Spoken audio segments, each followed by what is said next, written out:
ஓம் ஸ்ரீ கணேஷாய நமக. ஓம் அகம் பதார்த்தாய சிவாய பரமாத்மனே நமக. யா மாயா மதுகைடப பிரமதினி யா மாயிஷோன்மூலினி யா தூம்ரக்ஷண சண்டமுண்டமதினி யா ரக்த பீஜாசினி யா சா சும்பன சும்பதர்பதலினி யா சித்தலக்ஷ்மி பரா சா சண்டி நவகோடி மூர்த்தி சகிதா மாம் பாத விஸ்வேஸ்வரி. ஓம் ஸ்ரீ குருभ्यो நமக. சதாசிவசமாரம்பாம் சங்கராச்சாரிய மத்தியமாம் அஸ்மதாச்சாரிய பர்யந்தாம் வந்தே குரு பரம்பராம். ஓம் சகனா பவது சகனோ புனக்து சக வீரியங்கரவாவகை தேஜஸ்வினாவதீதமஸ்து மா வித்விஷாவகை. ஓம் சாந்தி சாந்தி சாந்தி. ஹரி ஓம் தத்சத். ஓம் ஐங்கார ஹ்ரீங்கார ரகசியயுக்த ஸ்ரீங்கார கூடார்த்த மகாவிபூத்ய ஓங்கார மர்ம பிரதிபாதினேபியாம் நமோ நம ஸ்ரீ குரு பாதுபாப்யாம்.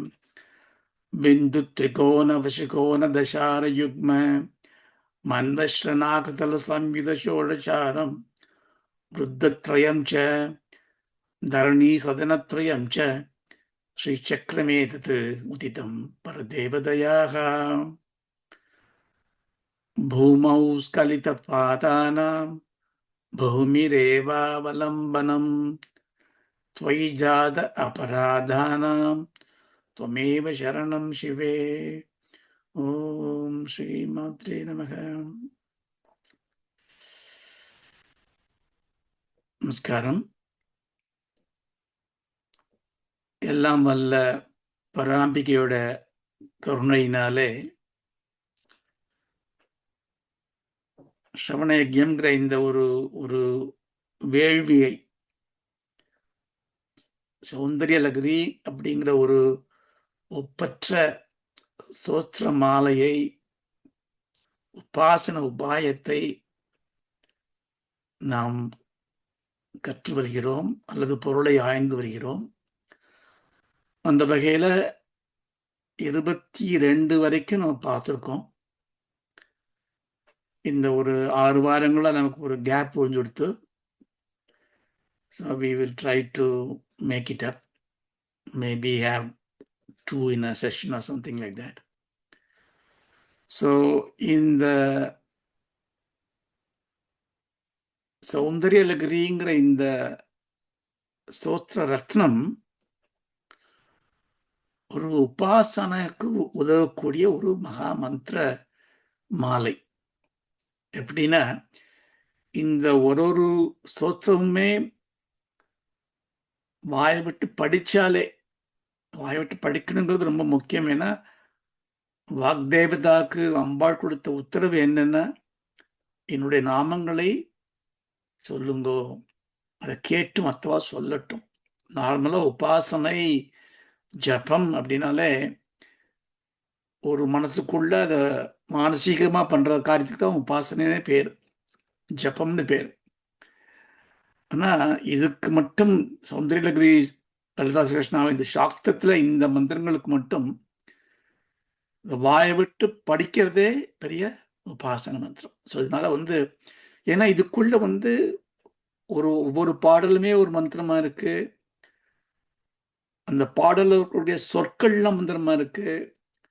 இந்த அக்ஷர மந்திரம், அக்ஷராணி மந்திராணி, ஒரு அக்ஷரமே மந்திரமா இருக்கு. ஸோ அப்படியே ஒரு ஆராய்ச்சி பண்ணோம்னா அது ஒரு பாட்டுக்குமே ஒரு 2 நாள் ஆகும் ஃபுல்லாக எக்ஸ்பிளைன் பண்ணுறதுக்கு, ஒரு எத்தனை எழுத்துக்கள் இருக்குங்கிறதுக்கு. அதனால எப்படி நம்ம டாக்டர் கொடுக்குற மாத்திரையை வாயில போட்டுக்கும் போது ஒரு நம்பிக்கையோட ஸ்ரத்தையோட போட்டுக்கிறோமோ, அது என்ன காம்போசிஷனுங்கிறத பற்றி நம்ம கவலைப்படுறது இல்லை. அது மாதிரியான ஸ்ரத்தையோட இதை சொன்னாலே போரும். ஆனாலும் இந்த பாஸ்கர் ராயர் என்ன பண்றார், அந்த வசிய ரகசியங்கிற ஒரு புத்தகத்துல அர்த்தம் தெரியாம படிக்கிறது ரொம்ப நிந்தையா சொல்ற. கழுதை சுமையை தூக்கின்னு போற மாதிரி அதில் பிரயோஜனம் இல்லை, அர்த்தத்தை புரிஞ்சுட்டு தான் உபாசனம் பண்ணணும்னு அவர் ஒரு விதி போட்டிருக்கார்.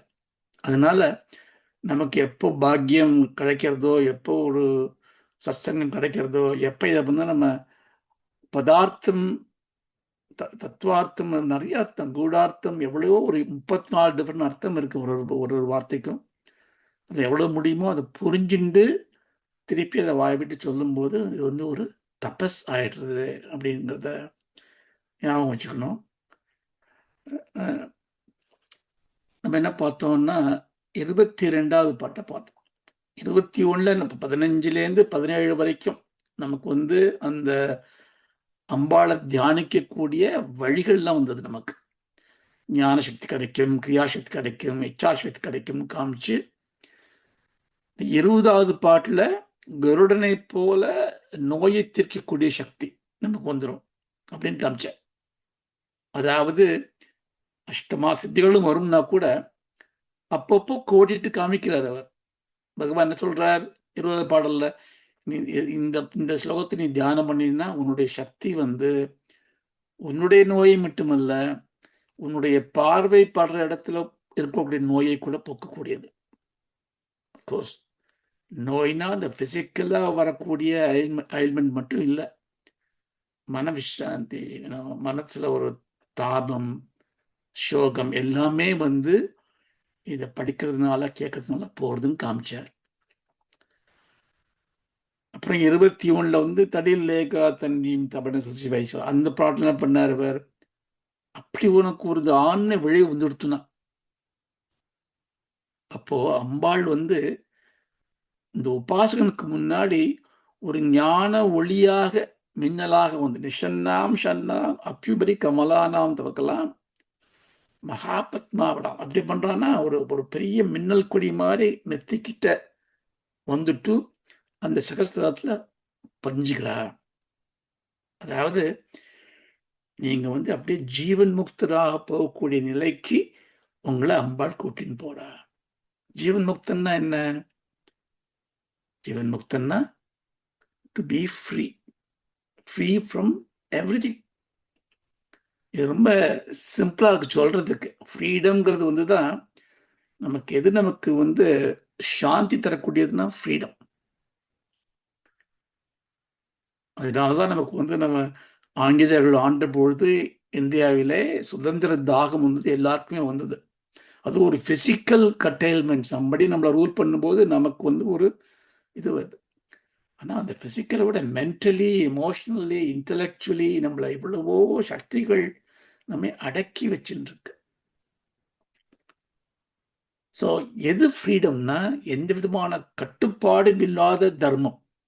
தர்மம் இருக்கணும், கட்டுப்பாடு இல்லாம காட்டு மிராண்டியா இருக்கிறது சுதந்திரம் அல்ல. சுதந்திரம் என்பது தர்ம வாழ்க்கையிலே எந்த நிர்பந்தங்களும் இல்லாமல். எந்த நிர்பந்தம்னா என்ன? நிர்பந்தம்னா கஷ்டம் மட்டும் கிடையாது, அன்பு தொல்லை கூட, பாசம், ரொம்ப பெரிய தாபம்.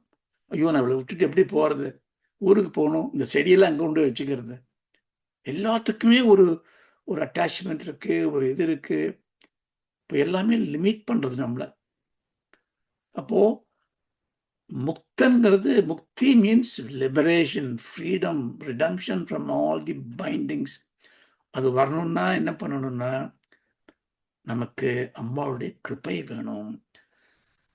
அப்ப எப்படி அந்த கிருபை வரும் அப்படின்னா அம்பாளை உபாசிச்சா வரும். அப்படிதான் 21 காமிச்சார். இப்போ அம்பாளை அப்படி முக்தி வந்து கொடுத்துனா எனக்கு மேல யாரும் கிடையாது, எனக்கு கீழே யாரும் கிடையாது, என்னை விட்ட வேற யாருமே கிடையாது, எனக்கும் எதற்குமே வேறுபாடே கிடையாதுன்னு ஒரு அத்வைத பாவம் வந்துடுறது. லௌகீகத்துல வெவ்வேறா தெரிஞ்சா கூட ஒரு அத்வைத பாவம் வந்துடுறது. அத்வைத பாவம் வரதுனால எல்லாமே தெய்வீகம்னு ஆயிடுறது. அப்போ எல்லாமே என்னோடதுன்னு ஆச்சுன்னா எது மேல ஆசை வரும், எது மேல கோபம் வரும்? அப்போ ஒரு சாத்வீகம் வந்து விடுறது, சமதமா குணாலாம் வந்து விடுறது. அதாவது இதெல்லாம் இந்த யோக்கியதையெல்லாம் வேணும், இருந்தா தான் ஆத்ம அனுபூதி கிடைக்கும். இதெல்லாம் அம்பாள் கொடுத்துடுறா. இது வந்து நம்ம நடைமுறையிலே பார்க்கலாம். நீங்க பாருங்க, நீங்க வந்து பிஸி எக்ஸிக்யூட்டிவ் இருப்பா, போயின்னு வந்துன்றப்பா. ஆனால் கொஞ்சம் கொஞ்சமாக இந்த மாதிரி சத்சங்கத்தில் இருக்கும்போது அவருடைய நடை உடை பாவனையெல்லாம் மாறிடும். இதமாக பேசக்கூடிய தன்மை வரும், பொறுமையாக இருக்கக்கூடிய அன்பு வரும், கோபம் போயிருக்கும். எப்படி என்னாச்சு இப்போ உனக்குன்னு கேட்பா. நம்மளை அறியாம எது எது வந்து ஆன்ம லாபம்னா எது நம்மளை மாற்றுகிறதோ அது. ஒரு பிரார்த்தனையோட முக்கியத்துவம் எது? எனக்கு வந்து இந்த வேலையை வாங்கி கொடு, இந்த லாட்டரியில் பணத்தை கொடு. அது நமக்கு தள்ளி இருக்கக்கூடிய ஒரு பொருளை யாசிப்பது, கேட்பது நம்மளுடைய நார்மல் பிரார்த்தனையா இருக்கு. தப்பு கிடையாது. ஆனா அது வந்து உயர்வானது அல்ல. அதாவது இந்த மேன்மைங்கிறது இருக்கே, உயர்வுங்கிறது 2 வகையான உயர்வு இருக்கு. ஒரு உயர்வு வந்து நம்மிலும் வேறானதை கொடுத்து நமக்கு அருள் செய்வது. அதுக்கு பேர் பிரேயஸ்ன்னு பேர். எனக்கு வீடை கொடு, பணத்தை கொடு, நல்ல மனைவியை கொடு, கணவனை கொடு. இது மாதிரி நமக்கு புறத்தார்க்கு செய்ய உந்தன் பூங்க, அதான் சிவபுராணத்தில் பார்த்தோம். அது மாதிரி நமக்கு வெளியில உள்ளதை கேட்கக்கூடியது. ஆனா நமக்குள்ளேயே மாற்றங்கள் வருது பாருங்கோ, அதுக்கு பேர் ஸ்ரேஷ்ன்னு பேர். இப்போ 2 வழியுமே முன்னேற்றத்துக்கான வழி. ஆனா பிரேயஸ்ங்கிறது லௌகீகமான சந்தோஷத்துக்கு. உங்களுக்கு ஞாபகம் இருக்கா? கடோபனிஷத்து பார்த்தோமே, அங்க வந்து யம தர்மராஜா என்ன கொடுக்குறாரு இவருக்கு, நச்சிகேதஸ்க்கு? என்னப்பா இதை கேட்குற, நீ ஆத்ம காரணத்தை கேட்குற, அதெல்லாம் வேண்டாம் உனக்கு, நிறைய பணம் தரேன், காசு தரேன், அப்சரஸ் திலோத்தமிலாம் உனக்கு காலை பிடிச்சி விடுவா, பெண்கள்லாம் பெண் சுத்தின்னு இருப்பா, சுகமா இருப்ப, உன்னோட பரம்பரையெல்லாம் சுகமா இருக்கும். இதெல்லாம் பிரேயஸ். அவன் என்ன பண்ணான், நச்சிகேதஸ் எல்லாத்தையும் தள்ளி விட்டான். இதெல்லாம் யாருக்குப்பா வேணும், நீயே வச்சுக்கோ, எனக்கு ஸ்ரேஷ் கொடு. ஸ்ரேஷ்னா என்ன? அந்த ஆன்மீக லாபம். அதாவது நமக்குள்ள அந்த மாற்றம், நமக்குள்ள அந்த விடுதலைக்கான விளைவு, ஒரு ஃப்ரீடம், எதை பற்றியும் கவலைப்படாத ஒரு தன்மை. சரி, அந்த கவலை என்பது போனாலே எல்லாமே சரியா போயிடும். நம்ம கவலைப்படுறது கூட பகவான் சொல்றாரு கீதையில, அதாவது கவலைப்படுறது கூட என்னன்னா, நான் ரொம்ப கவலைப்படுறேன்னா அதுவும் ஒரு ஆணவம். ஆணவம்னா நான் வந்து அரகன்ஸ் மட்டும் ஆணவம் கிடையாது, அபிமானமும் ஆணவம். ரொம்ப முக்கியமான பாயிண்ட் அது. நான் ரொம்ப சாது, எனக்கு ஒண்ணுமே தெரியாது, செல்ஃப் சிம்பத்தி, காருண்ய தோஷம் அது எடுத்துட்டு. ஏன்னா இப்போ 4 அகம்பாவம் இருக்கும் இல்லையோ, அதனாலதான் நான் பாவம்னு சொல்லிக்கிறேன், நான் ஏழைன்னு சொல்லிக்கிறேன், நான் தீனன்னு சொல்லிக்கிறேன். அப்ப அதுவும் ஒரு நிர்பந்தம், அதுவும் ஒரு பைண்டிங். அப்போ ஜீவன் முக்தனுக்கு எதுனா லட்சணம்னா அரகன்ஸும் கிடையாது, அபிமானமும் கிடையாது. அப்ப என்ன மரக்கட்டையா? இல்ல, அவன் வந்து ஒரு எல்லாத்தையும் ரசிக்கக்கூடிய ரசிகன். எல்லாரும் நினச்சிக்கிறாங்க ஜீவன் முக்தன் ஆயிட்டா, சன்னியாசி ஆயிட்டான்னா அவன் வந்து ஒண்ணுமே இன்ட்ரெஸ்ட் இல்லாம, லைஃப்ல இன்ட்ரெஸ்ட் இல்லாம இருப்பான், எங்கேயோ கண்ணை மூடின்னு உட்கார்ந்துட்டு இருப்பான். அது இல்லை. கண்ணை மூடி உட்கார்ந்தானா அவன் இன்னும் தேடின்னு இருக்கான்னு அர்த்தம். தேடி கிடைச்சிருச்சுன்னா, அவன் சுதந்திரமா ஆயிட்டான்னா அவன் ரசிகனா இருப்பான், எல்லாத்தையும் ரசிப்பான். துன்பத்தையும் ரசிப்பான், இன்பத்தையும் ரசிப்பான், வறுமையை ரசிப்பான், செழுமையை ரசிப்பான், ஏதோ வேலை பண்ணிட்டு இருப்பான். இந்த பிராரத்த கர்மம் இருக்க வரைக்கும் சித்த பிரக்ஞா சுத்தின்னு இருப்பான். ஒரு விளக்கு மாதிரி ஆயிடுவான். விளக்கு என்ன பண்ணும்? ஒண்ணுமே பண்ணாது. ஆனா விளக்கு இருந்தா இருட்டு இருக்காதுங்க. அப்போ அவனுக்கு கர்மம் கிடையாது, ஆனா கர்மம் பண்ணிட்டு இருப்பான், எரிஞ்சுட்டு இருப்பான், விளக்கு மாதிரி ஜோதி கொடுத்துட்டு இருப்பான். இப்போ அந்த மாதிரியான ஜீவன் முக்த பாவத்தை, பாவத்தை கொடுக்குற அம்பாள், அப்புறம் ஜீவன் முக்தனாவே ஆக்கி விடுறான். அதைத்தான் நம்ம இந்த 22 பார்த்தோம். பவானி த்வம் தாசே மயி விதர திருஷ்டிம் ச கருணா இதி ஸ்தோதும் வாஞ்சன் கதயதி பவானி த்வமிதி யக ததைவ த்வம் தஸ்மை திஷசி நிஜ சாயுஜ்ய பதவிம் முகுந்த பிரம்மேந்திர ஸ்புடமகுட நீராஜித பதாம். இது நம்ம டீட்டெயிலாக பார்த்துட்டோம். ஒரு கனெக்ஷனுக்காக நான் திருப்பி ஒரு ரீகேப் பண்றேன். தாயே பவானி தயருட்கடைவிழி தந்தருள் என்று உருகின் நீயே பவம் நீ நிறைவு நீ நிலையும் நீ நிர்மலன் என்று அருளி மாயே மயனயன் இந்திரன் எனுமவர் மகுட ஒளி மிகும் நடிகள் வாயேன் என உனது வாயிலில் சாயுஜ வைபவம் தரப்படுவது.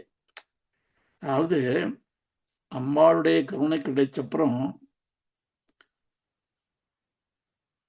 அம்பா பவானி அப்படின்னு கூப்பிட்டு நீ அடியேனாக என்னிடத்தில் தாசே மயி அவனுடைய அடிமை நான் என்ன பண்றேன்ட்ட சக்கருணா திருஷ்டின் விதர. ச கருணானா நல்ல கருணை, பேரன்புக்கு கருணையை உன்னுடைய கண்களை கொடு. திருஷ்டின் விதர அருள் மிகுந்த உன்னுடைய கடைக்கண் பார்வையை மேல கொடுமா ஏ பவானின்னு நான் கேட்க ஆரம்பிச்சேன். எப்படி கேட்கிறேன் நான்? ஸ்தோதும் வாஞ்சன், ரொம்ப விரும்பி ஸ்ரத்தையோட அன்போட நான் கேட்க ஆரம்பிச்சேன். நான் எப்போ பவானி துவம் இதின்னு சொல்றேனோ கதையதி தட் டைம் இட் செல்ஃப் தைவ நீ என்ன பண்ற? நீ துவம் தஸ்மை அவனுக்கு என்ன பண்றது? நீ சாயுஜ பதவி கொடுத்துடுற. நிஜ சாயுஜ பதவியும் திசசி நீ கொடுக்குற. சாயுஜம்னா என்ன? அம்பாளோட ஒன்னாயிடுறது, அதாவது அம்பாளாவே நீ ஆயிடுறது. அது எப்படி? நான் அம்பாளை கேட்கவே இல்லையே அப்படிங்கிறதுக்கு மகாபிரியா சொன்ன மாதிரி ஒரு இதில் வந்து ஒரு ஒரு நல்ல அழகான ரசம் இருக்கு. பவானின்னா இப்போ பவானின்னா அம்பாளுடைய பேர் பார்வதி. பட் இந்த பவங்கிறது வந்து இந்த பூங்கிற தாத்துலேருந்து வருது. வியாக்கரணத்தில் இந்த லோட் அப்படிங்கிற ஒரு டென்ஸ். அதில் வந்து என்ன ஊன்னா பவ. பவன்னா பாருங்களேன், இப்போ ஆயுஷ்மான் பவ அப்படின்னு அர்த்தம், நல்ல ஆயுஷோட இரு. இப்போ பவங்கிறது டு பிகம், டு பி, அப்படி ஒரு வெர்ப் கிரியாபதமாக ஆயிடுறது. அம்பாளைவன் பவானின்னு எப்படி கூப்பிட்டா, ஒரு ஒரு நேம கூப்பிட்டா அம்பாளை வந்து பவங்கிறத வந்து ஒரு கிரியாபதமாக எடுத்துட்டு பவானினா ஃபர்ஸ்ட் பர்சன் சிங்குலர்ல மே ஐ பிகம்னு ஆயிடுறது. அப்போ இந்த குழந்தை என்ன கேட்குறதுன்னுட்ட, may I become you Amba. Amba என்ன பண்ணுற? நீ என்ன மாதிரி ஆயிடணுமா வச்சுக்கோ, நான் தான் நீ, நீ தான் நான். அப்போ சாயுஜ்யம், அந்த சாயுஜ்யம் எப்படி இருக்குன்னா முகுந்த பிரம்ம இந்திர ஸ்புடமக்கூட்ட நீராஜிதம். அதாவது அந்த அந்த அந்த சாயுஜ்யம் எங்க கிடைக்கிறதுன்னா கருணையோட அம்பாள் கொடுத்தாலே அந்த கருணா விழியோல வழிஞ்சு வரக்கூடிய அமிர்தம் அந்த பாதத்துல இருக்கு. அந்த பாதம் எப்படி இருக்குன்னா நீராஜித பதாம், ஒரு கற்பூர ஆர்த்தி காட்டுற அந்த பாதத்துல.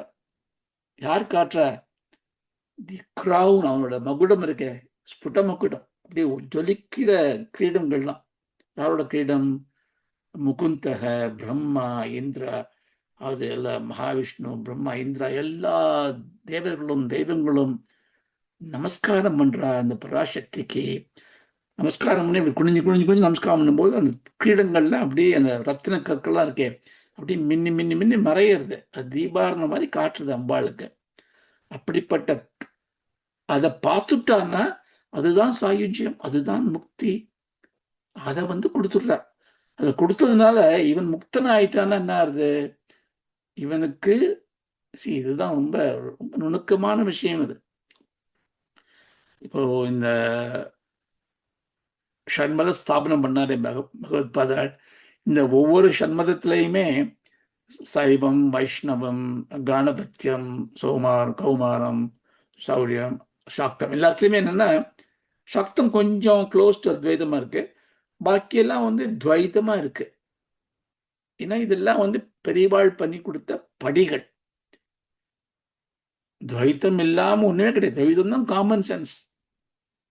மாத்வாச்சாரியா அது பெருசா எக்ஸ்பிளைன் பண்றார். இப்ப நமக்கு காமன் சென்ஸே புரியறது இல்லையா? கண்ணை திறந்தோம்னா எல்லாமே டிஃப்ரெண்டா இருக்கு.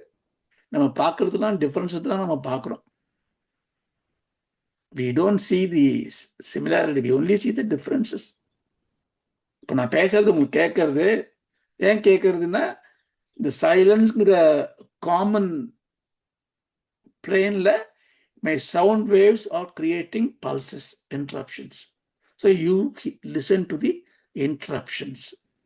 அந்த interruptions vary, மாறிண்டே இருக்கு. அப்போ நம்ம கேட்கறது எல்லாமே வேறுபாடு தான். அதனால துவைத்தம்ங்கிறது most common sense. It's a fact.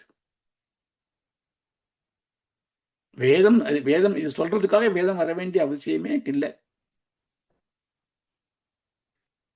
ஆனா fact is not the truth இல்லையா? we already discussed this. Fact is what your mind factorizes.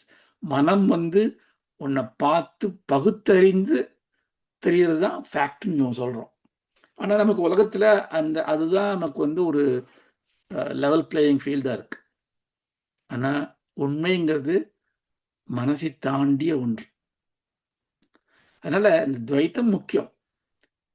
இந்த துவைதத்திலேருந்து கொஞ்சம் மேல இல்லை நான் துவைதமாக இருந்தா கூட பகவானே நான் உன்னுடைய காலில் இருக்கேன், கையில் இருக்கேன், உன்னோட வயிற்றுல இருக்கேன், உன்னோட உடம்புல ஒரு பகுதியா இருக்கேன், இல்லை எல்லா உலகங்களுமே அண்ட சராச்சரமும் உன்னுடைய உடம்புல இருக்கு.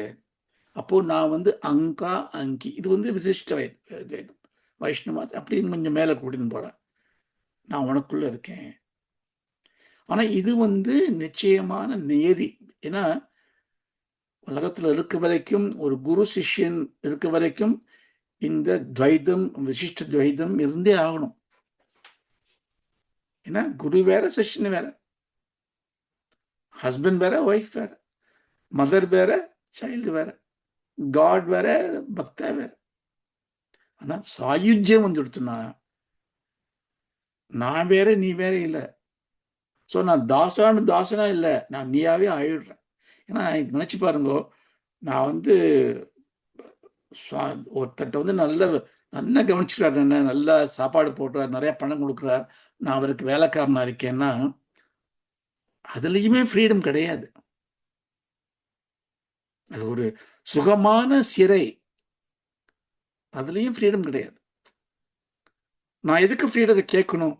இதே போறோம்னா நிச்சயமா சந்தோஷமா இருக்கலாம். ஆனா அங்கேயும் ஃப்ரீடம் கேட்கணும் தோணித்துனா அப்போ நமக்கு அந்த ஸ்டெப்பையும் தாண்டி அத்வைத அனுபூதி வேணும். சாயுஜ்யம் கூட கேட்கணும், நான் நீயா ஆயிடணும் கேட்கணும். அதுக்காக தான் ஈவன் இப்போ நீ பெருமாள் கோயிலெலாம் போனேன்னா உங்களுக்கு சுவாமிகிட்ட பக்கத்தில் போக போக அங்கே இருக்க சுவாமிகள்லாம் பார்த்தாலே எல்லாம் மகாவிஷ்ணு மாதிரியே இருக்கும். சங்கு சக்கரம் வச்சுட்டு துவாரபாலக பாருங்க சங்கு சக்கரம் வச்சுட்டு இருப்பேன். எல்லாம் எல்லாருக்கும் சாரூபியம் எடுத்து. ஏன்னா வேற வேற இருக்க முடியாது. சூரியனுக்கு முன்னாடி ஒரு கண்ணாடி துண்டல் என்ன இருக்கு, சூரியன் மாதிரியே பிரகாசிக்கிறது. அது மாதிரி சாமிகிட்ட போயாச்சுன்னா அவ்வளோ. ஆனா எதையும் தாண்டி அப்படி அத்வைத அனுபூதி கிடைச்சிடுச்சுன்னா கம்ப்ளீட் ஃப்ரீடம். ஸோ அதுதான் பவானி அப்படி கொடுத்துட்டார் அப்படின்னு இதில் காமிச்சேன். ஸோ இதில் எது காமிக்கிறேன்னா இந்த பாடல்ல அம்பாள் கிரேஸை பொழியறதுக்காக காத்துன்னு இருக்கா. So grace is not that you ask and God gives you. நான் போய் சுவாமி வேண்டினேன் எனக்கு கருணை கட்டினார் சுவாமின்னா, சுவாமி ஒரு வியாபாரி தானே. அப்படின்னா சோஸ்திர பிரியா, அம்பாள் சோஸ்திரம் பண்ணா அம்பாள் வரம் கொடுப்பா. அப்போ அது லஞ்சம் தானே அது இல்லையா? அது எப்படி புரிஞ்சுக்கிறது? 108 காயத்ரி பண்ண சுவாமி எனக்கு கிருபை பண்ணுவார். ஏன் 108 கிருபை பண்றாரு அவர்? அவருக்கு தேவையா அது? இது மாதிரியெல்லாம் நமக்கு குதர்க்கமான எண்ணங்கள் நமக்கு வரும். வந்தா தப்பு கிடையாது, அது கேட்கணும். சுவாமி என்ன பண்றாருன்னா, நீ இது மாதிரி காயத்ரி சொல்லு, நீ ஸ்லோஸ்லம் சொல்லு, பூஜை பண்ணு அப்படின்னா இட் இஸ் நாட் அதை வாங்கிட்டு அம்பாள் சுவாமி வந்து உனக்கு கிருபை பண்ணல. It's not a trade. அவர் என்ன பண்றாரு, இதெல்லாம் நீ பண்ணும்போது எப்பவுமே கொடுத்துருக்காளே கிரேஸ், அது உங்களுக்கு தெரியறதுன்னு அர்த்தம். அதாவது மழை பொழிஞ்சுட்டே இருக்கு,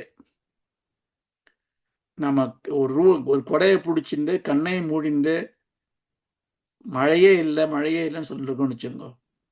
அப்ப என்ன பண்ணுவா அம்பாள்? புதுசா மழை தரமாட்டா, உன்னோட கொடையை எடுத்துடுவா. நல்லா நினைப்பா, மழை பெஞ்சுட்டே இருக்கு பாரு, நீ பார்க்கல மழைய. அதுதான் சுவாமியோட கிரேஸ், குருவோட கிரேஸ்லாம் எப்பவுமே எல்லாருக்குமே இருக்கு. நம்ம பண்ற பிரார்த்தனைகள், உபாசனைகள், தபஸ் இதெல்லாம் எதுக்குன்னா, எப்பவுமே இருக்கக்கூடிய அந்த கிரேஸ் எனக்கு எனக்கு புரிஞ்சுக்க மாதிரியான தன்மை வரணும். அதுக்காக என்னுடைய அறியாமையை நீக்கு, என்னுடைய ஆணவத்தை நீக்கு. அதுதான். ஸோ இதுல என்ன பண்ண அம்பாள், இவன் வந்து நான் கேட்ட உடனே தன்னையே கொடுத்துட்டான். அதனால கருணாகரியா இருக்கா. ஆனா என்ன பண்ற, அடுத்த அடுத்த ஸ்லோகத்துல பகவான் ஒரு நிந்தா ஸ்துதியா சொல்லி, இப்படிலாம் கொடுக்குறிய அம்பாள், ஆனா நீ எப்படிப்பட்ட ஆள் தெரியுமா? மகா திருடி, சாதாரண ஆள் கிடையாது நீ. ஏன்னா நான் உன்னை தியானம் பண்றதுக்கா உட்கார்ந்தேன்னா, சிவசக்தி யுக்தா அப்படின்னு ஆரம்பிச்சாரு இல்லையோ. அதாவது நம்ம இதுல வந்து ரொம்ப ரொம்ப அழகான ஒரு கான்செப்ட் என்னன்னா, இறைவனை தொழுவதற்கு இறைவனுக்கு ஒரு வடிவம் வேண்டும். நிர்குண பிரம்மமா இருக்கு. நிர்குண பிரம்மா எப்படி போய் நீ சுவாமி குழந்தைகிட்ட போய் நீ சுவாமிக்கு உருவெல்லாம் கிடையாது, பேர்லாம் கிடையாது, சுவாமியை தியானம் பண்ணா என்ன பண்ண முடியும்? அந்த மனசு பக்குவம் நமக்கு இல்லை. அதனால என்ன பண்ணா, ஒரு உருவங்களை கொடுத்து, நமக்கு என்ன மாதிரி குணத்தோடு நம்ம வாழணுமோ அந்த குணங்களை கொடுத்து, சர்வ கல்யாண குணம் அப்படின்னு சொல்லி சுவாமிக்கு கொடுத்து, ஏன்னா நம்ம யாரை விரும்புகிறோமோ அவ மாதிரி ஆயிடும். இது வந்து ஒரு ரொம்ப, இதுவும் ஒரு நுணுக்கமான கருத்து. ஒரு குரங்காட்டியை பார்த்தீங்கன்னா வந்து ஒரு 50 வருஷமா குரங்கை வச்சு ஓட்டின்னு இருக்கான்னு வச்சுங்கோ, அவனுடைய முகமும் இந்த குரங்கோட மூஞ்சும் கிட்டத்தட்ட ஒரே மாதிரி இருக்குன்னு சொல்லுவான். நல்ல தாம்பத்தில் இருக்கக்கூடிய ஹஸ்பண்ட் ஒய்ஃப் 2 பேரும் பார்த்தீங்கன்னா கொஞ்சம் ரிஃப்ளெக்ஷன் அவளுக்குள்ளே இருக்கும்.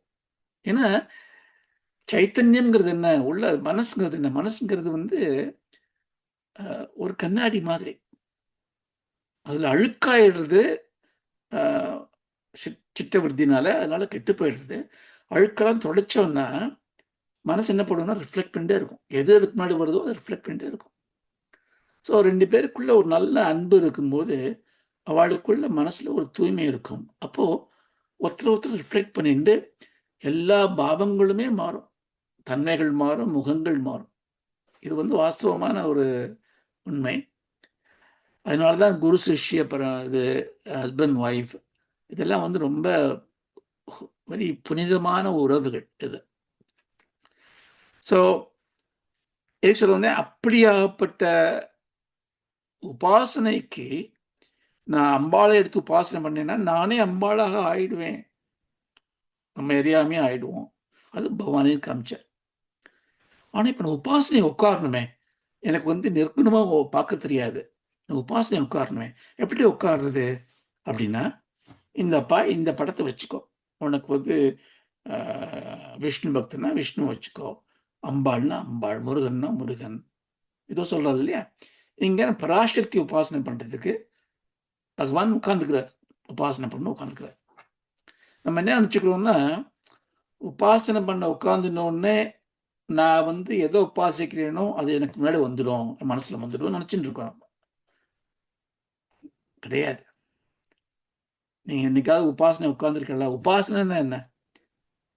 இந்த உபாசனா, உபவாசம், உபநயனம் இது மாதிரியான வருது. இது மாதிரி இந்த உபனிஷத், இந்த உபங்கிற சப்தத்துக்கு நிறைய மீனிங் இருக்கு.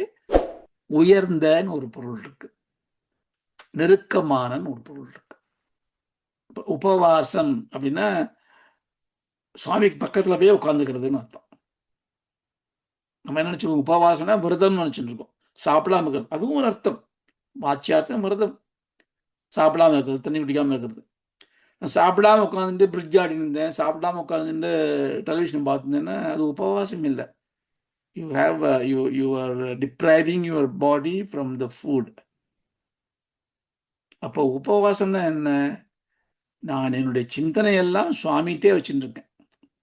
சுவாமிகிட்டே சிந்தனை இருக்கிறதுனால I live closer to the swami. அதனால உபவாசம், சுவாமி பக்கத்தில் இருக்கேன்.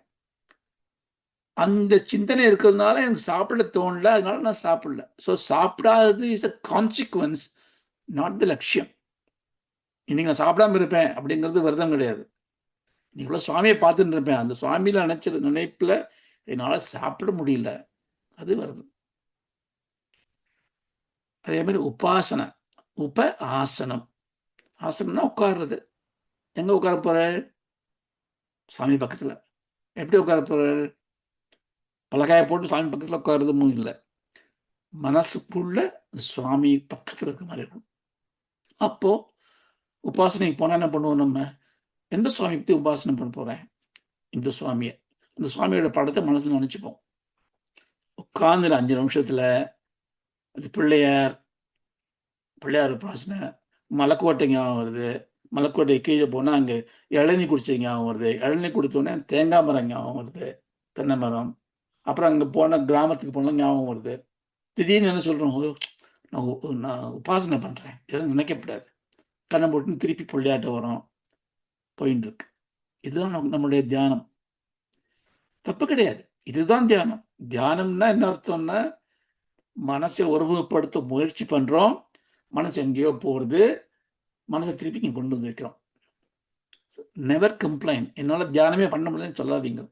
இப்படி பண்றதுதான் தியானம். ஏன்னா அதுலயே லயித்துனா தியானம் இல்லை, அது சமாதி ஆயிடும். அதுதான் நம்முடைய குறிக்கோள். ஏகாகிரம் இஸ் எ குறிக்கோள். ஏகாகிரம் இஸ் நாட் தியானம். ஏகாகிரம் இஸ் சமாதி. அது போறதுக்கு முன்னாடி இது எதுக்கு சொல்ல வந்தேன்னா, நம்ம ஒரு ஒரு நம்மளால ஒரு உருவத்தை நினைச்சுக்க முடியாது. உபாசனை பண்ண உட்கார்ந்தா உங்களுக்கு மனசுல எந்த உருவம் வருதுங்கிறது அம்பாளுடைய கிருபை. ஒரு ஒரு நினைவு, ஒரு எண்ணம் வருது. இந்த நெக்ஸ்ட் 5 மினிட்ஸ்ல என்ன என்ன நினைக்க போறது? நீங்க உங்க மனசுல என்ன என்ன தாட் வரப்போறது தெரியுமா உங்களுக்கு? தெரியாது. தாட் வாட்டுக்கு வரும், சித்த விருத்தி வரும். அது அப்புறம் மனசு பிடிச்சிண்டு என்னவோ தானே கண்டுபிடிச்ச மாதிரி நான் நினைச்சேன், I think, I innovate. You don't do anything. இது ரொம்ப இம்பார்ட்டன்ட் பாயிண்ட். ஏன்னா அகம்பாவம் போறதுக்கு டு ரிமூவ் தி அகம்பாவம் ஃப்ரம் த ரூட். நான் செஞ்சேங்கிறத விட என்னோட ஐடியாங்கிறது கூட பெரிய அகம்பாவம். என்னோட ஐடியா, நான் நினைச்சேன். ஏன் உங்களுக்கு இந்த நினைவு வந்தது? அது உங்களுடைய பாக்கியம். அந்த நினைவை நீங்கள் வந்து எண்ணமாக்கி செயலாக்கி முன்னுக்கு வந்தீர்கள். ஆனால் இந்த எண்ணம் வருவதற்கான காரணம் உங்கள் முயற்சி அல்ல, இறைவன் கிருபை. இப்படி புரிஞ்சுட்டா what can you be proud of? So இதுதான் இங்க எதுக்கு சொல்றேன், இது மாதிரி பகவான் போய் உட்காந்துக்கிறார், பிரார்த்தனைக்கு உட்காந்துக்கிறார். அவருக்கு என்ன, அவர் வந்து அத்வைதி, நிர்குண பிரம்மம். ஆனால் நமக்காக சுகுண பிரம்மத்தை தியானிக்க உட்கார்றார், பரமேஸ்வரன் தியானிக்க உட்கார்றார். இல்ல எப்பவுமே சிவசக்தி யுக்தான் தான் ஆரம்பிச்சார். ஏன்னா அதனால உபசம்ஹாரம், அதாவது அதனால எப்படி ஆரம்பிச்சார் அப்படிதான் நினைக்கிறாரு. அப்போ அம்பாளையும் சிவனையும் சேர்த்து அர்த்தநாரீஸ்வர தியானம் பண்ணான்னு உட்கார்றார். ஆனா அவரால் உங்க உருவத்தை கொண்டு வர முடியுமா மனசுக்குள்ள? அம்பாள் என்ன நினைச்சுட்டு இருக்க? சௌந்தர்யகிரி பாடுற பார்க்கணும்னா உன் மனசு ஃபுல்லா நான் தான் இருக்க போறேன் அப்படின்னு she comes and occupies on her own. சக்கச்சவேன்னு இருந்துட்டு பல பல பலன்னு இதெல்லாம் போட்டு ஒரு கொடி மாதிரி, the beautiful face, beautiful breast, beautiful posture. பகவான் சொல்ற, என்னது இது? நான் தியானம் பண்றது யாரு? அர்த்தநாரீஸ்வரர் உன்னை பார்க்க வந்தேன், நீ இப்படி பண்ணிட்டியே, நீ மகா திருடி. அம்மா நீ ரொம்ப திருடி. என்ன திருடிட்டு? நீ பரமேஸ்வரன் உடம்பே திருடின்ட்டு. நீ அவர் போனா போதும் உனக்கு பாதி கொடுத்தார். அவர் பாதி கொடுத்தாரா இல்லை இந்த பாதியை நீ போய் எடுத்துட்டியா? சி, ஒரு அந்யோன்யம் இருக்கும்போது நீ உட்காந்துருக்க, குழந்தையில வரும் அங்கேருந்து, நீ படிச்சுட்டு புஸ்தகத்தை வச்சுட்டு புஸ்தகத்தை பிடுங்கி போட்டுட்டு உன் மடியில் ஏறி உட்காந்துக்கோ குழந்தை. அன்பு இல்லையா? ஸோ அம்பாள் என்ன பண்ண? அம்பாள் எப்படி பரமேஸ்வரன் உடம்புல பாதியை வாங்கிண்ட? பரமேஸ்வரன் அன்பால கொடுத்திருப்பாரோ? இல்ல அம்பாளே போய் நான் இங்க வருவேன், இங்கதான் உட்காருவேன், எப்படி மகாலட்சுமி போய் மகாவிஷ்ணுவோட ஹிருதயத்துல போய் ஏறி உட்காந்துனாலும், அதே மாதிரி பார்வதி என்ன பண்ணா? பவானி போய் பரமேஸ்வரனுடைய உடம்புல பாதி எடுத்துன்னு அங்க போய் உட்காந்துட்டேன், பிடிங்கிட்டேன். நான் இங்கதான் இருப்பேன். சரி, ஓகே, சிவசக்தின்னு சொல்லிட்டு இவர் பிரார்த்தனை பண்ண உட்கார்ந்தா சிவனையும் காணும், அம்பாளே ஃபுல்லா இருக்க. அதுதான் இந்த பாட்டு. இது நிந்தாஸ்துதின்னு பேர். அதாவது திட்டுற மாதிரி இருக்கும், ஆனா இது வந்து ரொம்ப அந்த ஒரு எக்ஸ்ட்ரீம் அஃபெக்ஷனால சொல்றது. இது பார்க்கலாம்.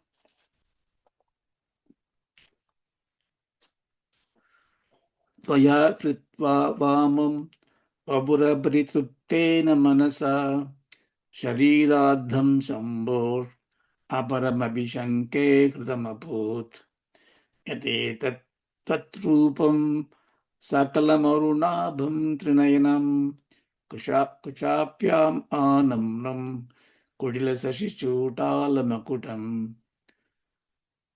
त्वया कृत्वा वामं त्वया कृत्वा वामं वपुः अपरितृप्तेन मनसा शरीरार्धं शम्भोः अपरम् अपि शङ्के कृतम् अभूत्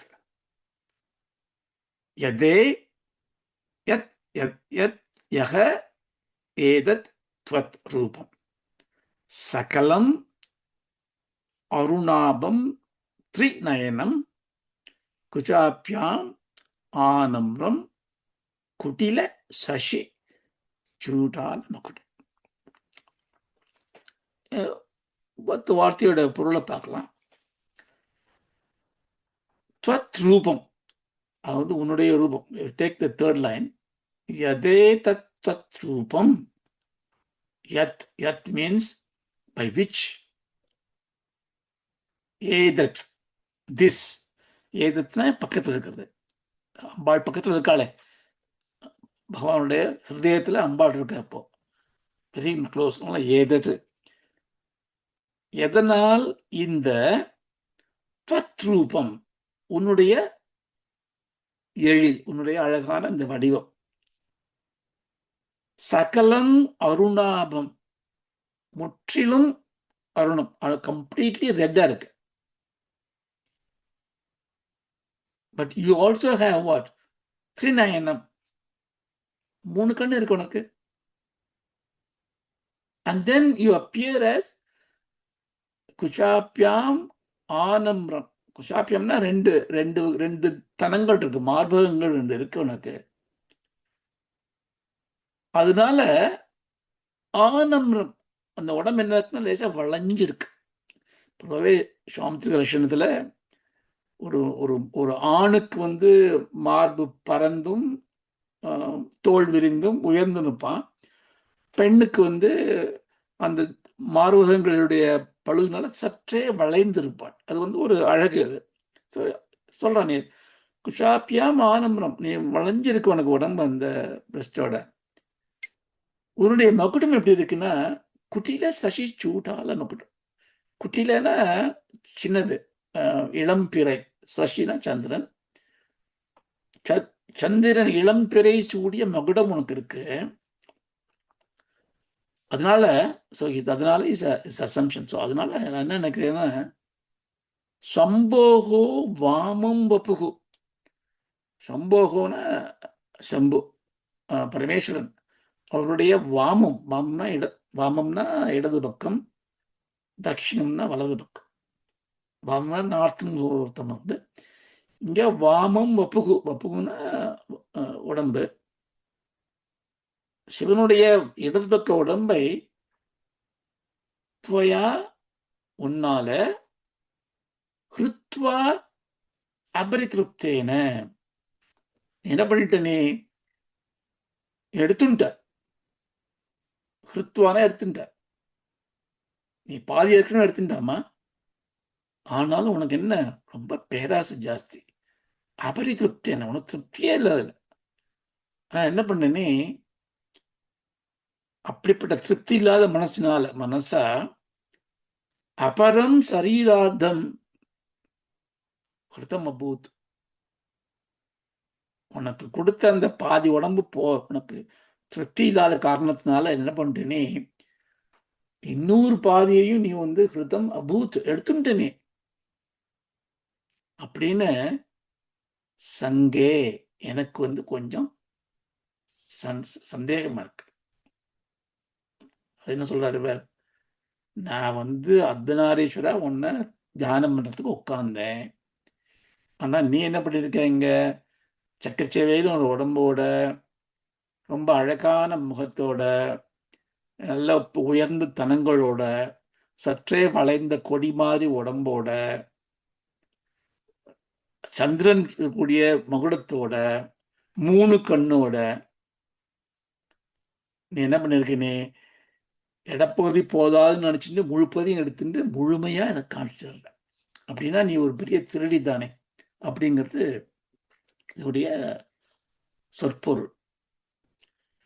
தமிழ்ல செவ்விய சுடருடல் சீரருளும் ஒவ்விழி செழுநெகில் எடையில் நிகழும் கவ்விய பிறைமதி காந்தியுன் மகுடமும் கலந்திடும் சிவத்துள் மகிழும் ஒவ்விய இடப்புறம் உனதினும் அதிருப்தியில் உடனரன் முழுதும் நிறவும் பவ்யம் வலப்புறம் பரவுமுன் செவ்வுடர் பறிவதன் ஐயம் மெய்யோ. என்னோட டவுட் உண்மைதானோ? ஏன்னா உன்னுடைய செவ்விய சுடர் உடல், உன்னுடைய ஒளிமிக்க உடல், சீரறக்கூடிய உடல், அதுல 3 விழி இருக்கு. செழு நகில், நகில்னா ஸ்தனங்கள், அது அவரோட இடையில நெகிழ்ந்து உடம்பு நெகிழ்ந்து போறது. கவ்விய பிறை மதி, தலைய கவின்னு இருக்கு, எது பிறையான மதி, அதோட காந்தி, அதோட ஒளி, அதுல மகுடம் இருக்கு. இதை வச்சுன்னு சிவத்தோட கலந்துள்ளார். கலந்திடும் சிவத்து மகிழும் ஒவ்வியன உனக்கு கொடுத்த ஓவியமா கொடுத்தாரு, உனக்கு மட்டும் கொடுத்தாரு அவர்.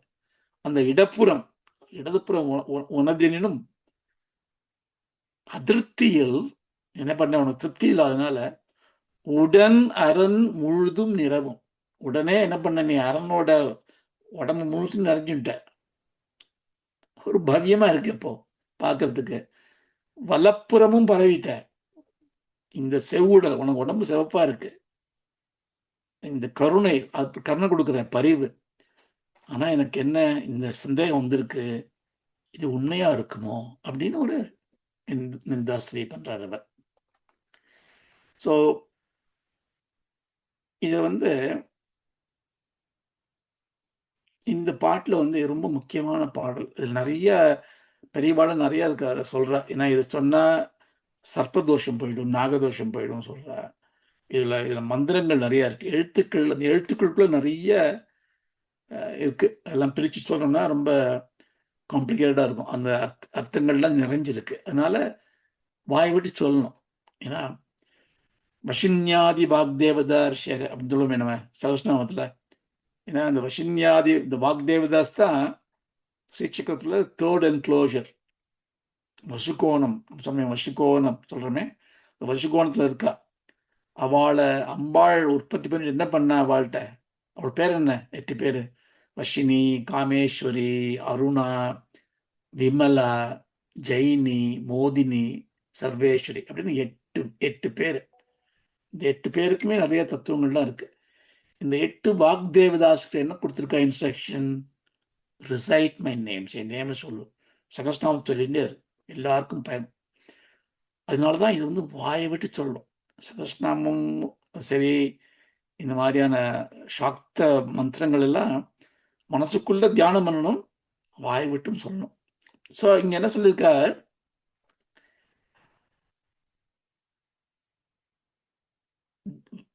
அத்வைத அனுபூதி வந்த ஜீவன் முக்தா இருக்கக்கூடிய எனக்கு சகுண பிரம்மத்தை உபாசிக்க வேண்டிய தேவை இருக்கிறதுனால நான் சிவசக்தி யுக்தாங்கிற அந்த சிவனும் சக்தியும் கலந்த ஒரு உருவத்தை தான் நான் பார்த்துட்டு இருந்தேன்.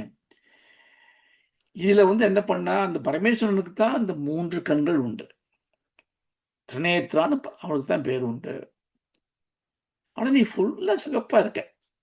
ஏன்னா இப்போ நான் அர்த்தநாரீஸ்வரர் இருந்து எப்படி இருக்கணும், சிவனோட பக்கம் சுத்த ஸ்படிக சங்காசம் திரிநேத்திரம் சந்திரசேகரம் இந்து மண்டல மத்தியஸ்தம் வந்தே தெய்வம் சதாசிவம் அப்படின்னு இருக்கு இல்லையா.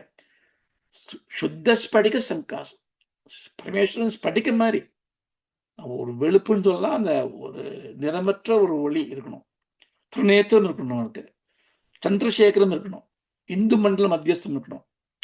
அப்போ நான் உன்னை பார்த்தா இந்த ஸ்படிக கலரே இல்லையே, எப்படி இருக்க நீ? அருணாம் கருணாதரங்கிதாட்சி சொல்றமே, அருணாம் கருணாதரங்கிதாட்சிம் திருத பாஷாங்குஷ புஷ்பபான சொல்றோம் இல்லையோ அந்த தியான மந்திரத்துல, ரெட் க்ளோயிங் கலர். அப்போ நீ அந்த ஸ்படிக கலர் எடுத்துட்டு நீ யூ டேக் நிறைய தாத்பரியம் இருக்கு. இப்போ மாயான்னு சொல்றமே, இந்த உலகம் இறைவன் தான் உலகமா மாறிட்டான்னு இருக்கும். அந்த சிருஷ்டிவாதம்னு இருக்கு வேதாந்தத்துல. ஃபைனலி சிருஷ்டி ஒண்ணுமே இல்லைன்னு ஒரு விவர்த்தவாதம் இருக்கு அத்வைதத்துல. அது புரிஞ்சுக்கிறது கஷ்டம். ஆனால் சிருஷ்டின்னு எடுத்துனோம்னா படைக்கப்பட்டது என்பது மாற்றப்படுகிறது, அழிக்கப்படுகிறது. இந்த செயல்லாம் திரிமூர்த்திகள் பண்ற. இதை பண்ற ஒரு டெக்னிக் மறைக்கப்படுகிறது, மாயா மறைக்கிறா. ஆனா எல்லாத்தையும் விடுதலை கொடுக்குறா, அருள்றது. ஸோ அந்த மாதிரி 5 தொழில்: படைத்தல், காத்தல், அழித்தல், மறைத்தல், அருளல். இந்த 5ஐயும் பண்ணக்கூடிய சக்தியை பராசக்தி கொடுக்குற. பிரம்மா, விஷ்ணு, ருத்ரன் இந்த 3 காரியத்தை பண்ற. ஈஸ்வரன் இந்த மாயா சக்தி கையில வச்சுன்னு மறைச்சுன்னு இருக்கார். சதாசிவன் அருள் பண்ணிட்டு இருக்க. இந்த 5 பேர் இருக்கக்கூடிய கட்டில், 4 பேர் 4 கட்டிலா இருக்க. பிரம்மா, விஷ்ணு, ருத்ரா, ஈஸ்வர. சதாசிவன் படுக்கையா இருக்க. அது மேல அம்பாள் உட்கார்ந்துட்டு அவ ஆட்சி பண்ணிட்டு இருக்கா அப்படிங்கிறது சாக்தத்தோட கருத்து. அப்படிதான் ஐடியா. ஸோ இங்க அப்போ இதெல்லாம் எப்படி படைத்த அப்படின்னா, படைக்கிறதுக்கு ஒரு திரவியம் வேணுமே. இப்போ ஒரு பானை பண்ணணும்னா களிமண் வேணுமே. களிமண் எங்கேருந்து வரும்? எங்கேயோ இருக்கு. அப்போ பானை படைத்தவன் களிமண்ணை படைக்கலையே அவன். இந்த குயவன் பானை செய்தான். இப்போ பானை படைக்கப்பட்டதா குயவனால் அப்படின்னா அது சரியா வராது. ஏன்னா இதெல்லாம் ரொம்ப கிராமட்டிக்கலாக கரெக்டாக இருக்கணும், பரிபாஷை கரெக்டாக இருக்கணும் தர்க்க சாஸ்திரத்தில். அது மாதிரி குயவன் பானையை ஆக்கினான். உருவாக்குதல் படைத்தல் கிடையாது. இந்த ஒரு உருவமா ஆக்குறது. ஏதோ ஒண்ணு இருக்கு, அது இன்னொரு உருவமா ஆக்குறது. நம்ம உருவாக்குறது படைக்கிறதுலாம் ஒன்னா சொல்றோம். தமிழ்ல சொல்லுவாள், நீ உருப்பட மாட்டேன்னு சொல்லுவா. அது திட்டுற மாதிரி இருக்கும். ஆனா உருப்படாத இருக்குன்னா சூக்ஷ்மமா இருக்கிறது. இப்போ பானையை செய்த குயவன் பானையை உருவாக்கினான். உருவாக்குறதுக்கு மண்ணை எடுத்துனான். மண்ணோட உருவத்தை பானையின் உருவமா மாத்தினான். தர்ஃபோர் அவன் செஞ்சது ஒரு ஃபார்ம் அண்ட் நேம். நீங்க ஒன்று பண்ற, நீங்க பண்ண இப்ப உலகத்துல மேனுஃபேக்சர் பண்ற எல்லாமே என்ன? உருவாக்கப்படுதல், படைத்தல் அல்ல. படைத்தல் என்றால் அதோட மூலப்பொருளை நீங்க பண்ணிருக்கணும்.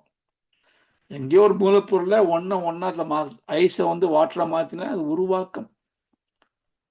அப்போ இந்த எல்லா உலகத்தையுமே நம்ம எப்படி சொல்லிடலாம்னா இந்த 5 விஷயத்த சொல்லிடலாம்: சத், சித், ஆனந்தம், நாமம், ரூபம். இந்த 5 தான் இந்த உலகமே, இந்த பிரபஞ்சமே. இந்த 5 தான். நமக்கு முன்னாடி தெரிகிறது ரூபம், அந்த நாமம். சம்டைம் ரூபம் இல்லைன்னா நாமம் தெரியும். மார்ஸ்னு ஒரு பிளானட் சொல்லுவோம், கிரகம் சொல்லுவோம். எங்க இருக்கு மார்ஸ்? தெரியாது, எங்கேயோ இருக்கு. ஆனா இருக்கு. அப்போ ரூபம் இல்லை, நாமம் இருக்கு. அதையும் தாண்டி சத் சித் ஆனந்தம்ங்கிற சூக்ஷ்மமான தத்துவம் இருக்கு. ஸோ எதுக்கு சொல்ல வந்தேன் இதை?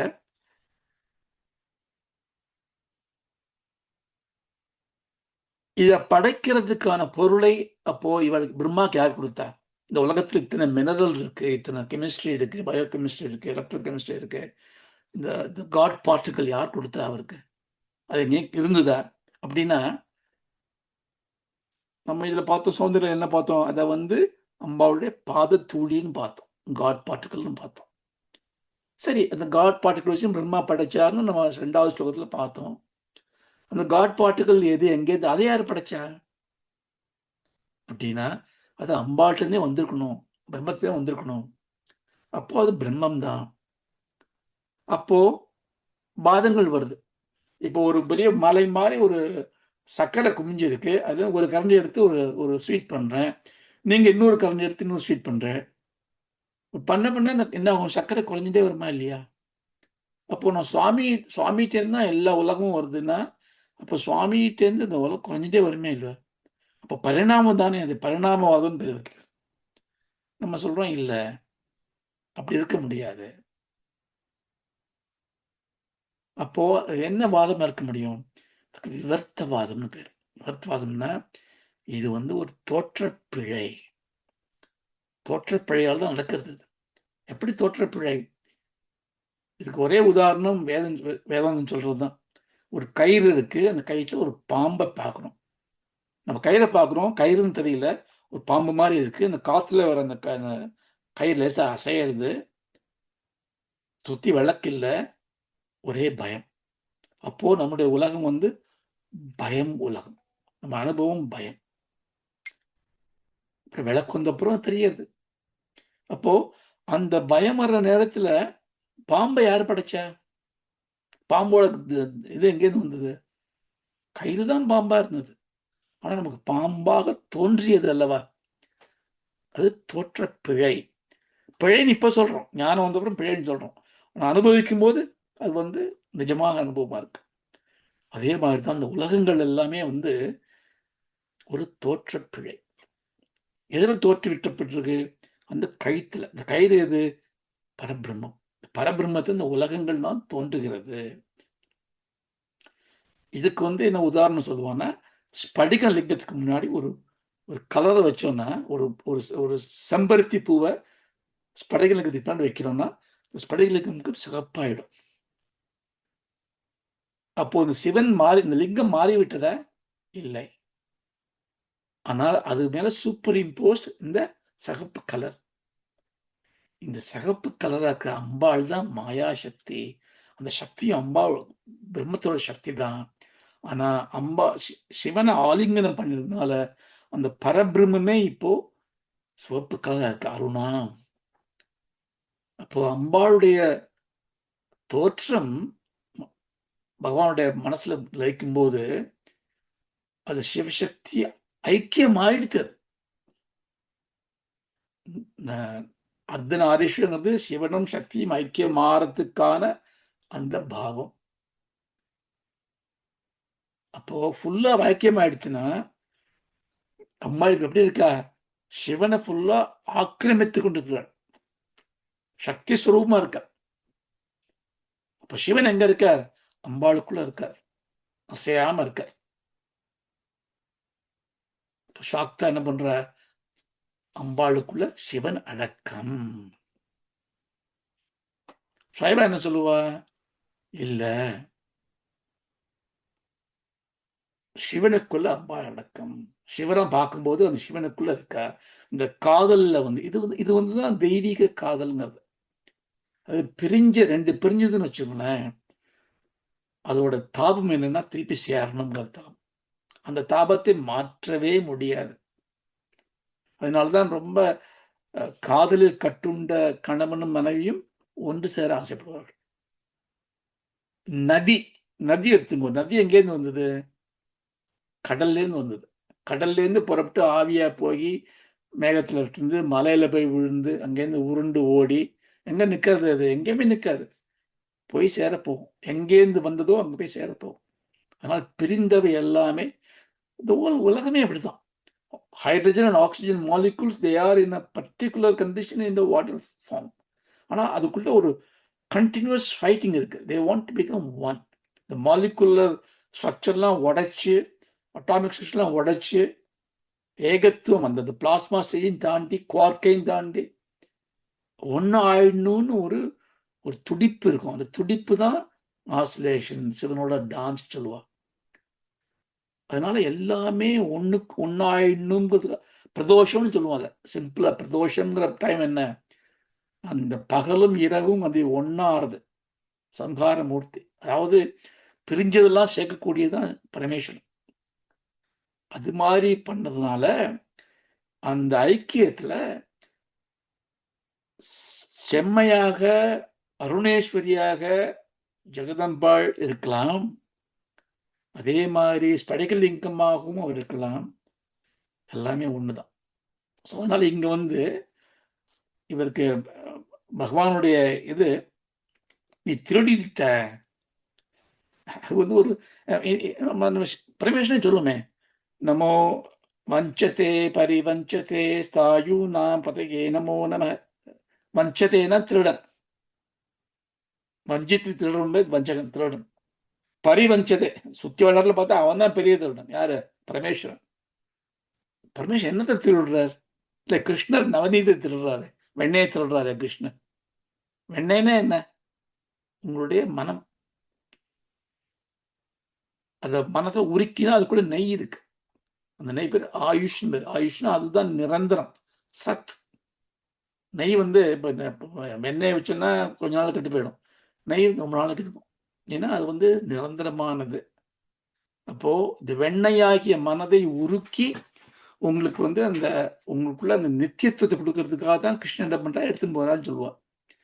அதே மாதிரி பரமேஸ்வரன் என்ன பண்றாருன்னா, அவர் நமஸ்காரம் பண்ணோம்னா வஞ்சத்தே பரிவஞ்சதே ஸ்தாயுனாம் பதையே, நம்ம உங்களுடைய மனசுல இருக்கிற ஆசையெல்லாம் எடுத்துன்னு போயிடுவார், நிராசையாக்கிடுவார்.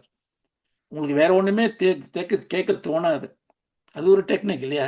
கொடுத்துனே இருக்கலாம், இல்லை ஆசை எடுத்துன்னு போயிடலாம். ஆசை எடுத்தாச்சுன்னா ஆணவம் போயிடும். ஆணவம் போயிட்டுனா நீங்க பரமேஸ்வர ரூபமா ஆயிடுவேன். அப்படிப்பட்ட திருடர் இந்த பரமேஸ்வரன். அந்த திருடனோட திருடி அம்பாள் என்ன பண்ற, ஒரு பாதி கொடுத்தியா, ஏறி உட்காந்து கொடுக்க கூட இல்லை. இப்ப இந்த ஸ்லோகத்தை படி பார்த்தா அம்பாளுக்கு பரமேஸ்வரன் உடம்புல பாதி கொடுக்கவே இல்லை. அம்பாளை ஏறி உட்காந்துட்டா.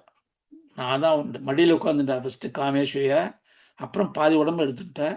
எடுத்து நான் தான் என்ன. இவர் என்ன பண்ணார், சமத்தை உட்காந்து சரி அர்த்தநாரீஸ்வர பிரார்த்தனை பண்ணலாம்னு சொல்லி உட்காந்துனார்னா அங்க வந்து தன்னுடைய ஆக்கிரமிப்பு காமிக்கிறா. அருணேஸ்வரியா இருந்து கருணை காமிக்கிறா அப்படிங்கிறத இந்த பாடலை நம்ம பார்த்தோம். ஸோ நிறுத்திக்கலாம். त्वया कृत्वा वामं अपरपरितृप्तेन मनसा शरीरार्थं शम्भो अपरमभिशङ्के कृतमभूत् यदेतत्तद्रूपं सकलमरुणाभं त्रिनयनं कुशाभ्याम् आनम्रं कुटिलशशिचूटालमकुटम्. ॐ असतो मा सद्गमय तमसो मा ज्योतिर्गमय मृत्योर्मा अमृतंगमय. ॐ शान्ति शान्ति शान्तिः. श्री गुरुभ्यो नमः. ब्रह्मार्पणमस्तु. Thank you. Thank you. Thank you. Thank you very much. Thank you.